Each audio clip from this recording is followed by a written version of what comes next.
Welcome to மாசா IAS academy. நம்ம இந்த வீடியோல ஸ்ட்ராட்டஜிக்கில் இருக்கிற அவார்ட்ஸ் அப்படிங்கிற டாபிக், சரியா? அவார்ட்ஸ் அப்படிங்கிற டாபிக் ரொம்ப முக்கியமான டாபிக். அந்த சீரியஸ்ல இருக்கிற பாரத் ரத்னா அவார்ட்ஸ் பத்தி என்ன பண்ண போறோம் இந்த வீடியோல பார்க்க போறோம், சரியா? ஸோ ரயில்வே எக்ஸாமுக்கு உங்களுக்கு வந்து தமிழ் அண்ட் இங்கிலீஷ் மீடியத்துல ஸ்ட்ராட்டஜிக்கு ஒரு புக் வேணும்னு நினைச்சீங்க அப்படின்னா நம்ம புக்கு வந்து என்ன பண்ணிக்கோங்க, வாங்கிக்கோங்க, சரியா? ஸோ நம்ம புக்கு வாங்கணும் அப்படின்னா நீங்க நம்மளோட மாசா லேர்னிங் ஆப் வந்து நீங்க என்ன பண்ணணும், டவுன்லோட் பண்ணணும். பிளே ஸ்டோர்ல இருக்கும். ஸோ மாசா லேர்னிங் ஆப் வந்து நீங்க டவுன்லோட் பண்ணிக்கோங்க. ஸோ டவுன்லோட் பண்ணிட்டு அதுல பாத்தீங்கன்னா ஸ்டோர்னு ஒரு ஆப்ஷன் இருக்கும். இந்த ஸ்டோர் ஆப்ஷன்ல பாத்தீங்க அப்படின்னா கோர்சஸ் இருக்கும். அந்த கோர்சஸ்ல போனீங்க அப்படின்னா ஸ்ட்ராட்டஜிகே புக்கு தமிழ் அண்ட் இங்கிலீஷ் ரெண்டு லாங்குவேஜ்லயுமே அவைலபிளா இருக்கு. உங்களுக்கு என்ன மீடியம் இருக்கோ அதை வாங்கிக்கோங்க. ஸோ 2-3 டேஸ்ல உங்க வீட்டுக்கு வந்துடும். ஸோ ஸ்ட்ராட்டஜிகே மட்டும் அதுல இருக்காரு. அதுல வந்து என்ன இருக்கும், அதோட ப்ரீவியஸ் கொஸ்டினும் கொடுத்துருக்கோம். பிளஸ் நீங்க படிச்சு முடிச்சதுக்கு அப்புறம் அதை ரிவிஷன் பண்ணதுக்காக அன்லிமிட்டெட் ஆன்லைன் டெஸ்ட், எத்தனை டைம்னாலும் அந்த ஆன்லைன் டெஸ்ட் நீங்க என்ன பண்ணிக்கலாம், எழுதிக்கலாம். ஸோ ஸ்ட்ராட்டஜிக்கல கேட்கக்கூடிய அந்த 10 கொஸ்டின் என்ன பண்ணலாம், அந்த புக்கு வாங்குறது மூலயமா உங்களால என்ன பண்ண முடியும், நிச்சயமா அச்சீவ் பண்ண முடியும். ஸோ தமிழ்நாட்டில் தமிழ் மீடியம் ஸ்டூடெண்ட்ஸ் இல்லைன்னா தமிழக மாணவர்கள் நிறைய பேர் பயன்பெறணும் அப்படிங்கிறதுக்காக இந்த ஸ்ட்ராட்டஜிக்கு புக்கே நம்ம வந்து என்ன பண்ணணும், உருவாக்கணும். ஸோ நீங்க எல்லாருமே கண்டிப்பா வாங்கி ஒரு ஆதரவு தரணும் அப்படின்னு கேட்டுக்கிறேன், சரியா? ஸோ அடுத்து நம்ம பாரத ரத்னா அவார்டை பத்தி A to Z டீடைல்ஸ் கம்ப்ளீட்டா படிச்சிடலாம். பாரத ரத்னா அவார்ட்ஸ்னா என்ன, யாரெல்லாம் இது வரைக்கும் வாங்கியிருக்காங்க, அதுல நமக்கு ரயில்வே எக்ஸாம்ல என்னென்ன ப்ரீவியஸ் கொஸ்டின் வந்து கேட்டிருக்காங்க, இது எல்லாத்தையும் பத்தின கம்ப்ளீட் டீடைல் என்ன பண்ணலாம் இந்த வீடியோல பாத்திரலாம், சரியா? ஸோ இந்த பாரத ரத்னா அவார்டு தான் இந்தியாவில் இருக்கிற மிக உயரிய விருது, highest civilian award of India. இந்தியாவில் இருக்கிற மிக உயரிய விருது அப்படின்னு கேட்டா அது என்ன சொல்லுவாங்க, பாரத் ரத்னா தான் சொல்லுவாங்க. இந்தியாவிலே இந்த ஒரு விருது தான் உயரிய விருது, ஃபர்ஸ்ட் இந்த அவார்டு தான். அதுக்கு கீழே தான் மீதி எல்லா அவார்டுமே, சரியா? அப்ப இந்தியாவில் ஹையஸ்ட் சிவிலியன் அவார்ட் அப்படின்னா என்ன சொல்லுவீங்க, பாரத் ரத்னா அப்படின்னு நம்ம சொல்லுவோம், சரியா? இந்த அவார்டு வந்து யாருக்கு கொடுக்குறாங்க அப்படின்னா ஆர்ட், கலைகள், லிட்ரேச்சர், எழுத்து, science, game and public service, பொது வாழ்க்கையில சிறந்து விளங்குகிற இந்திய குடிமகன்களுக்கும் ஃபாரினர்ஸ்க்கு என்ன பண்றாங்க, இந்த அவார்டு வந்து கொடுக்குறாங்க, பாரத் ரத்னா அப்படிங்கிறது வந்து கொடுக்குறாங்க, சரியா? அடுத்து பாத்தீங்க அப்படின்னா இது எப்போ எஸ்டாப்ளிஷ், எப்ப இருந்து இதை கொடுக்க ஆரம்பிச்சாங்க அப்படின்னா 2 ஜனவரி 1954, 2 ஜனவரி 1954 இருந்து இந்த அவார்டு வந்து என்ன பண்ண ஆரம்பிச்சாங்க, கொடுக்க ஆரம்பிச்சாங்க, சரியா? சோ ஒரு வருஷத்துல மேக்சிமம் என்ன பண்ணலாம், 3 அவார்டு கொடுக்கலாமா. ஒரு வருஷத்துல மேக்சிமம் எத்தனை அவார்டு கொடுக்கலாமா, 3 அவார்டு வந்து கொடுக்கலாமா. பாரத் ரத்னா 3 பேர் கொடுக்கலாமா. சில டைம் 2 பேர் கொடுத்துருக்காங்க. ஆனா மேக்சிமம் எத்தனை பேர் கொடுக்கலாம், 3 பேருக்கு நம்ம கொடுக்கலாம். ஸோ அப்படி பார்க்கும்போது இது வரைக்கும் எத்தனை அவார்டு கொடுத்துருக்காங்க, 48 அவார்டு வந்து என்ன பண்ணியிருக்காங்க, கொடுத்துருக்காங்க, சரியா?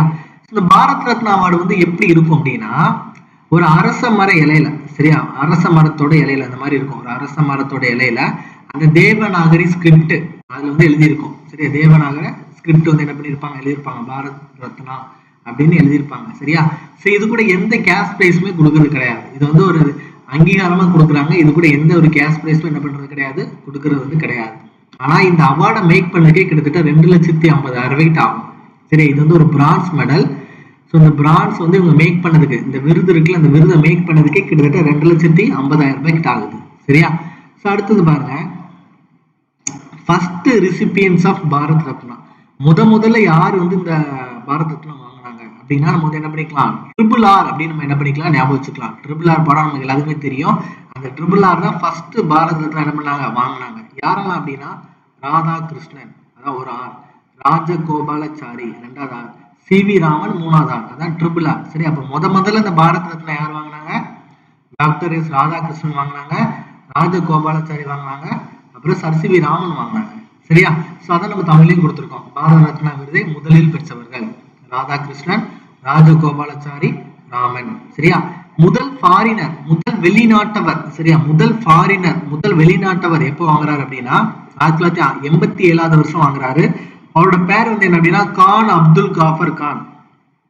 அவரோட பேர் வந்து என்னது, கான் அப்துல் காஃபர் கான். இவர் தான் முதல் ஃபாரினர் பாரத் ரத்னா வந்து என்ன பண்றாரு, இந்தியாவில இருந்து வாங்குறாரு, சரியா? சோ அடுத்தது பாருங்க, லாஸ்ட் டைம், சரியா? கடந்த 2019, சரியா? ஸோ 2019 யார் வாங்கினாங்க, என்ன சார் 2024 இருந்துட்டு 2019 சொல்றீங்க கேட்டீங்க அப்படின்னா 2020 இருந்து 23 வரைக்கும் எந்த அவார்டும் கொடுக்கல. கோவிட்னால எந்த அவார்டுமே என்ன பண்ணல, அவங்க கொடுக்கல. 2024 தான் என்ன பண்ண ஆரம்பிச்சாங்க, கொடுக்க ஆரம்பிச்சாங்க. ஸோ லாஸ்ட் டைம் அவார்டை என்ன படிச்சுக்கோங்க, சரியா? ஸோ 2019 யாரெல்லாம் அவார்டு வாங்கினாங்க அப்படின்னா பிரணாப் முகர்ஜி வாங்கியிருக்காரு, நானாஜி தேஷ்முக் வாங்கியிருக்காரு, பூபேன் ஹர்சாரிகா வாங்கியிருக்காரு. சரி, இதுல இவங்க 2 பேருமே இறந்ததுக்கு அப்புறம் என்ன பண்ணிருக்காங்க, அவார்டு வாங்கியிருக்காங்க. சரியா? யங்கஸ்ட் ரிசிபியன் ரொம்ப குறைஞ்ச வயசுலயே இந்த பாரத் ரத்னா அவார்டு வாங்கினது யார் அப்படின்னா சச்சின் 2014 வாங்கியிருக்காரு. சரியா? அதே மாதிரி யங்கஸ்ட் படிச்ச ஓல்டஸ்ட் படிக்கணும்ல, அப்போ ஓல்டஸ்ட் ரொம்ப அதிக வயதானவர் யார் வாங்கியிருக்காரு அப்படின்னா தோண்டோ கேசவ் கரு 100 வயசுல வாங்கியிருக்காருப்பா.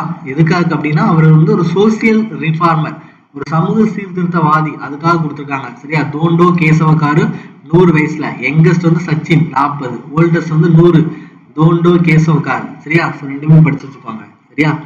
அடுத்தது இறந்ததுக்கு அப்புறம் முதல்ல விருது வாங்கினது யார் அப்படின்னா நம்மளோட லால் பகதூர் சாஸ்திரி. சரியா? Farmer prime minister. சரியா? நம்மளோட லால் பகதூர் சாஸ்திரி தான் இறந்ததுக்கு அப்புறம் ஃபர்ஸ்ட் என்ன பண்ணாரு, அவார்டு வாங்கினாரு. சரியா? அடுத்தது இதுல இருக்கிற முக்கியமான பாயிண்ட்ஸ் பாத்தீங்க அப்படின்னா இது வரைக்கும் எத்தனை உமன் வந்து என்ன பண்ணிருக்காங்க, அவார்டு வந்து வாங்கியிருக்காங்க அப்படின்னு நம்ம படிக்கிறோம். சரியா? அது ஃபர்ஸ்ட் வாங்கினது இந்திரா காந்தி. இவர் தான் ஃபர்ஸ்ட் உமன். பெண்கள்லயே முதல்ல பாரத் ரத்னா வாங்கினது யார் தான், இந்திரா காந்தி தான், நம்மளோட ஃபார்மர் பிரைம் மினிஸ்டர். அடுத்து மதர் தெரசா பாத்தீங்கன்னா நேச்சுரலைஸ்ட் இந்தியன் சிட்டிசன். அதாவது நம்ம குடியுரிமை பாத்தீங்கன்னா 5 வகையில வாங்குவாங்க. நம்ம சிட்டிசன்ஷிப் பாலிட்டியில படிச்சிருக்கோம். அந்த சிட்டிசன்ஷிப் வந்து 5 வகையில வாங்குவாங்க. இவங்க வந்து நேச்சுரலைஸ் இந்தியன் சிட்டிசன். அவங்க வந்து ஃபாரின்ல பிறந்தா கூட இந்திய குடியுரிமை என்ன பண்ணிருக்காங்க, வாங்கியிருக்காங்க. அப்படிப்பட்டதுல யாரு, மதர் தெரசா வந்து முக்கியமான ஆளு. சரியா? அடுத்தது அருணா ஆசிஃப் அலி, அதான் வந்து ஃபர்ஸ்ட் உமன் போஸ்ட்மஸ். நம்ம லால் பகதூர் சாஸ்திரி படிச்சோம்ல, அவர் வந்து ஃபர்ஸ்ட் மென் போஸ்ட்மஸ். இவங்க யாரு, ஃபர்ஸ்ட் உமன் போஸ்ட்மஸ். அதாவது இறந்ததுக்கு அப்புறம் விருது வாங்கிய முதல் பெண் அவங்க யாரு, அருணா ஆசிஃப் அலி. அடுத்து பாத்தீங்கன்னா MS சுப்புலட்சுமி 1980 வாங்கியிருக்காங்க. லதா மங்கேஷ்கர் 2001 வந்து வாங்கியிருக்காங்க. சரியா? அடுத்தது பாருங்க, 1954 இருந்து 2019 வரைக்கும் யாரெல்லாம் அவார்டு வாங்கியிருக்காங்க அப்படிங்கிறத நம்ம பார்க்கணும். ஸோ உங்களால் நிறைய டேட்டாஸ் படிக்க முடியாதவங்க நீங்க இதை ஸ்கிப் பண்ணிட்டு மீதி உள்ள டேட்டாஸ் என்ன படிக்கோங்க, படிச்சுக்கோங்க. சரியா? ஸோ இது 1954 பார்த்தீங்கன்னா 3 பேர் அவார்டு வாங்கியிருப்பாங்க. ஸோ ராஜகோபாலாச்சாரி, கரெக்டா, ராதாகிருஷ்ணன், CV ராமன், இது 3 பேரும் நம்ம படித்தோம். சரியா? இவர் வந்து பாத்தீங்கன்னா ராதாகிருஷ்ணன் பாத்தீங்கன்னா குடியரசுத் தலைவர் ஆவதற்கு முன்னாடி என்ன பண்ணிருப்பாரு, இந்த பாரத ரத்னா அவார்டு வாங்கியிருப்பாரு. குடியரசுத் தலைவர் ஆவதுக்கு முன்னாடியே வாங்கியிருப்பாங்க. சரியா?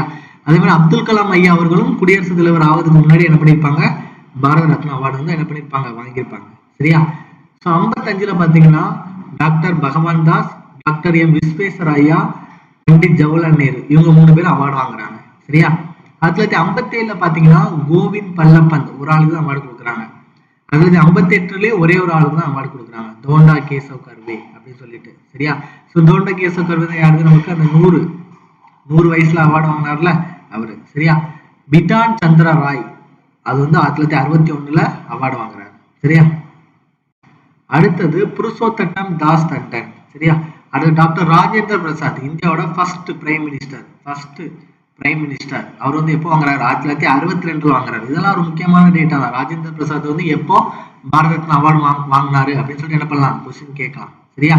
அடுத்து சாகிர் ஹுசேன், இந்தியாவோட பிரைம் மினிஸ்டர், ஃபார்மர் பிரசிடென்ட். இவரும் வந்து என்ன பண்ணாரு, குடியரசுத் தலைவருக்கு ஆவதுக்கு முன்னாடி என்ன பண்ணாரு, அவார்டு வாங்கினாரு. சரியா? ஆல்ரெடி நம்ம யாரை படிச்சோம், ராதாகிருஷ்ணன் படிச்சோம். இப்ப யாரை படிச்சோம், சாகிர் ஹுசேன் படிக்கும், அப்துல் கலாம். இவங்கெல்லாம் குடியரசுத் தலைவர் ஆவதுக்கு முன்னாடி என்ன பண்ணாங்க, அவார்டு வாங்கியிருக்காங்க. சரியா? அது 13வது பாத்தீங்கன்னா டாக்டர் பாண்டுரங்க வாமன் கே. சரியா? அடுத்து லால் பகதூர் சாஸ்திரி, அவர் தான் ஃபர்ஸ்ட் போஸ்ட்மஸ், இறந்ததுக்கு அப்புறம் வாங்கினாரு படிச்சோம். நம்ம இந்திரா காந்தி, அவர் தான் முதல் பெண் பாரத ரத்னா விருது பெற்றவர்கள். இந்திரா காந்தி யாரு, ஃபர்ஸ்ட் உமன் ரெசிபியன்ஸ். சரியா? அது VV கிரி. அது காமராஜ், தமிழ்நாட்டை சேர்ந்தவர் காமராஜ், அவரும் மரணத்திற்கு பின் என்ன பண்றாரு, வாங்குறாரு. அது மதர் தெரசா, அன்னை தெரசா. அடுத்து ஆச்சாரியா வினோபாபாவே, லேண்ட் ரிஃபார்ம்ஸ் கொண்டு வந்தார்ல, ஆச்சாரியா வினோபாபாவே லேண்ட் ரிஃபார்ம்ஸ், நில சீர்திருத்தத்தை கொண்டு வந்தாரு. சரியா? அதுல 83 அவருக்கு வந்து என்ன கொடுக்குறாங்க, பாரத் ரத்னா அவார்டு வந்து கொடுக்குறாங்க. அடுத்து கான் அப்துல் காஃபர் கான். சரியா? ஃபர்ஸ்ட் ஃபாரினர் வந்து வாங்குறாரு. அது MGR, நம்மளோட MG ராமச்சந்திரன் 1988 வாங்குறாரு. அடுத்தது டாக்டர் BR அம்பேத்கர், இந்தியாவோட சட்ட மேதை. சரியா? ஃபாதர் ஆஃப் இந்தியன் கான்ஸ்டிடியூஷன் சொல்லுவாங்க. அவர் வந்து எப்போ வாங்குறாரு, 1990 வந்து இந்த அவார்டு வாங்குறாங்க. அடுத்தது நெல்சன் மண்டேலா அவரும் 1990ல வாங்குறாங்க, சவுத் ஆப்பிரிக்காவோட ஃபார்மர் பிரசிடென்ட். ராஜீவ் காந்தி அவங்க எப்போ வாங்குறாங்க, 1991ல வாங்குறாங்க. அடுத்து சர்தார் வல்லபாய் பட்டேலும் 1991 தான் வாங்குறாங்க. மொரார்ஜி தேசாய் சரியா, ஃபார்மர் பிரைம் மினிஸ்டர், அவரும் வந்து என்ன பண்றாரு, 91ல தான் வாங்குறாங்க. சரியா, அடுத்து பாத்தீங்கன்னா மௌலானா அபுல் கலாம் ஆசாத் அவங்க 1992ல வாங்குறாங்க. ஜிஆர்டி டாடா குரூப்போட ஃபவுண்டர், அவங்க 92ல தான் வாங்குறாங்க. சத்யஜித் ரே அவங்களும் 92ல தான் வாங்குறாங்க. சரியா, அது குல்சாரி லால் நந்தா, அப்புறம் அருணா ஆசப் அலி, சரியா, அப்புறம் டாக்டர் ஏபிஜே அப்துல் கலாம் இவங்களாம் எப்போ வாங்குறாங்க, 97ல வாங்குறாங்க. நான் சொன்ன தெரியுமா, குடியரசுத் தலைவர் ஆவதுக்கு முன்னாடி பாரத ரத்னா விருது பெற்றவர்கள் 3 பேர் இருக்கிறாங்க. அப்புறம் எம்எஸ் சுப்புலட்சுமி, சிதம்பரம் சுப்பிரமணியன், ஜெயபிரகாஷ் நாராயணன், அமர்த்தியா சென் தெரியுமா, முதல் நோபல் பரிசு பொருளாதாரத்துக்கு பெற்ற இந்தியர் அமர்த்தியா சென், அவர் 1999ல அதுக்காக என்ன பண்றாங்க, நோபல் பிரைஸ் வந்து கொடுக்குறாங்க. சரியா, அதுக்கப்புறம் லோக்பிரியா கோபிநாத் போர்டோலி, பண்டித் ரவிசங்கர், லதா மங்கேஷ்கர், சரியா, உஸ்தாத் பிஸ்மில்லா கான் இவங்களுக்கு எல்லாமே என்ன பண்ணிருக்காங்க, பாரத் ரத்னா அவார்டு வந்து கொடுத்துருக்காங்க.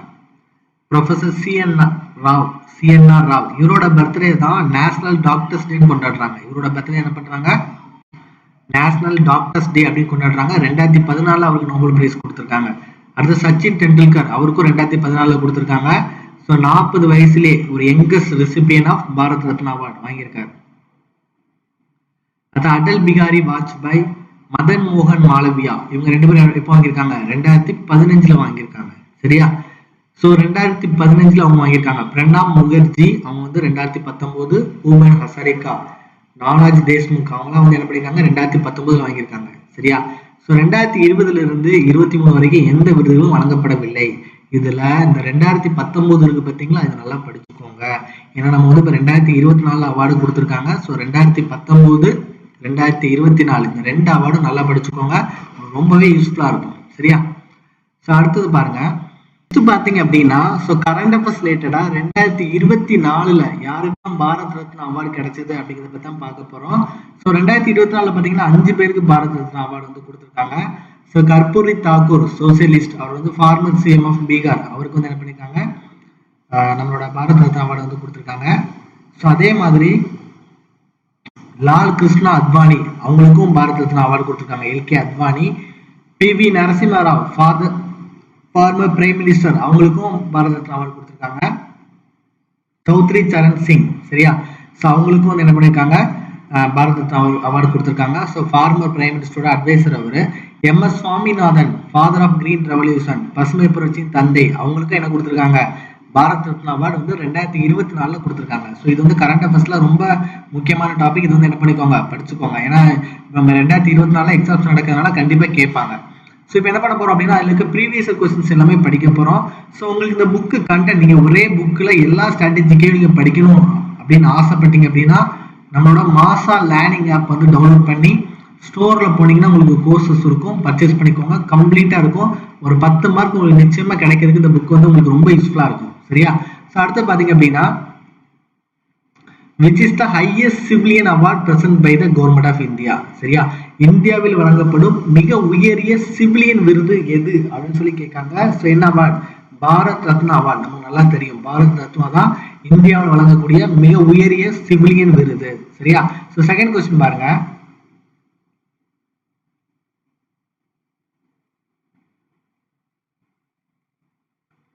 So Bharat Ratna India's highest civilian award அப்படின்னு சொல்றாங்க. was given for the first time in which year, எந்த வருஷம் முதல்ல கொடுத்தாங்கன்னு சொல்லி கேட்கறாங்க. எந்த வருஷம் முதல்ல கொடுத்தாங்க, 1954 என்ன பண்ணாங்க, முதல்ல இந்த பாரத் ரத்னா அவார்டு வந்து என்ன பண்ண ஆரம்பிச்சாங்க, கொடுக்க ஆரம்பிச்சாங்க. சரியா, ஸோ தேர்ட் கொஸ்டின் பாருங்க, which of the following prime minister has been awarded the Bharat Ratna award, கீழே இருக்கிற அந்த பிரைம் மினிஸ்டர்ல யாருக்கு பாரத் ரத்னா அவார்டு வந்து கொடுத்தாங்கன்னு கேட்காங்க. ஸோ இதுக்காக அந்த டேபிள் நம்ம படிக்கிறோம் பார்த்தீங்களா, 1954 இருந்து 2024 வரைக்கும் உள்ளதுல யாரெல்லாம் பிரைம் மினிஸ்டர், யாரெல்லாம் பிரசிடென்ட், யாரு சயின்டிஸ்ட், யாரு ஸ்போர்ட்ஸ்மேன், யாரு உமன், அந்த மாதிரி நீங்க கத்துக்கிட்டீங்க அப்படின்னா இந்த மாதிரி கொஸ்டின்ஸ் என்ன பண்ணலாம், ஆன்சர் எடுத்துடலாம். சரியா, ஸோ கரெக்டான ஆன்சர் என்ன, மொரார்ஜி தேசாய், அவர் தான் வந்து ஃபார்மர் பிரைம் மினிஸ்டர். சரியா,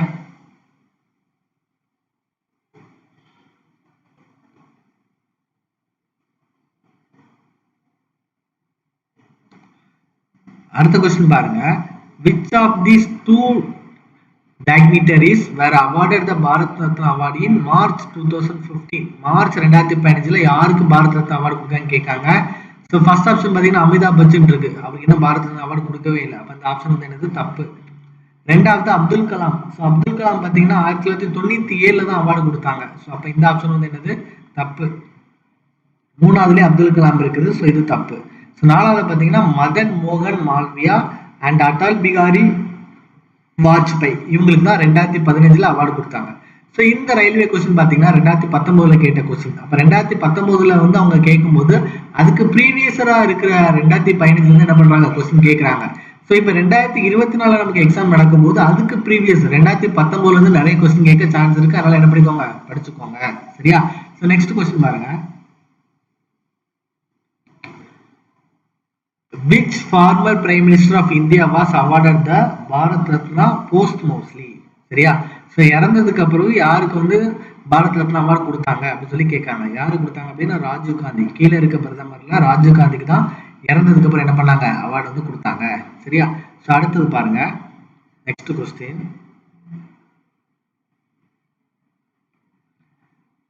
in which year was Sachin Tendulkar awarded the Bharat Ratna award? So Sachin Tendulkar தான் மிக இள வயதுல எங்க ஸ்டேஜ்லயே வந்து கொடுத்தாங்கன்னு சொன்னாங்க. அது எந்த வருஷம் கொடுத்தாங்க அப்படின்னா 2014 கொடுத்தாங்க. சரியா? ஸோ நெக்ஸ்ட் கொஸ்டின் பாருங்க,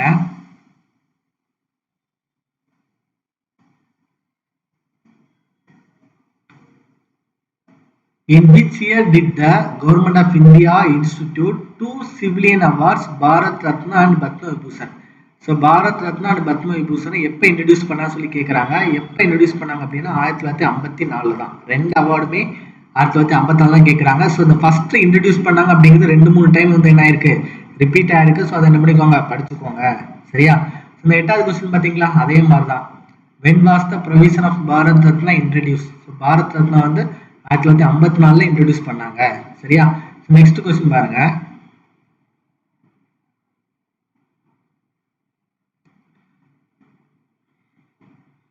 who among the following was the recipient of Bharat Ratna in 2019? 2019 யாருக்கு பாரத் ரத்னா அவார்டு வந்து கிடைச்சு சொல்லி கேட்டிருக்காங்க, நானாஜி தேஷ்முக். ஸோ இந்த கொஸ்டின் பார்த்தீங்கன்னா 2019 கேட்கும்போது கரண்ட் அஃபேர்ஸ் கொஸ்டின். ஸோ அதனால இப்போ நீங்கள் படிக்கும்போது 2024 இருக்கிற அப்டேட்டட் கரண்ட் என்ன பண்ணிக்கோங்க, படிச்சுக்கோங்க. ஸோ ஸ்ட்ராட்டஜிக்கல நீங்கள் இருக்கக்கூடிய மார்க் வந்து உங்கள் வேலையை வந்து என்ன பண்ணுவோம், நிச்சயமாக உறுதி செய்யும். ஏன்னா ஆப்டிடியூட் ரீசனிங் எல்லாருமே போட்டுருவாங்க, ஜிகே சயின்ஸ் என்ன பண்ண மாட்டாங்க, படிக்க மாட்டாங்க. ஸோ அதனால ஸ்ட்ராட்டஜிக்கு என்ன பண்ணுங்க, இம்பார்ட்டன்ஸ் கொடுத்து படிங்க. ஸோ தொடர்ந்து நம்ம சேனலை சப்ஸ்கிரைப் பண்ணுங்க, சப்போர்ட் பண்ணுங்க, கமெண்ட் பண்ணுங்க. அப்பதான் நம்ம என்ன பண்ணுவோம், இன்னும் நிறைய வீடியோஸ் போடுறதுக்கு ஒரு மிகப்பெரிய மோட்டிவேஷனாக இருக்கும். Thank you so much for watching.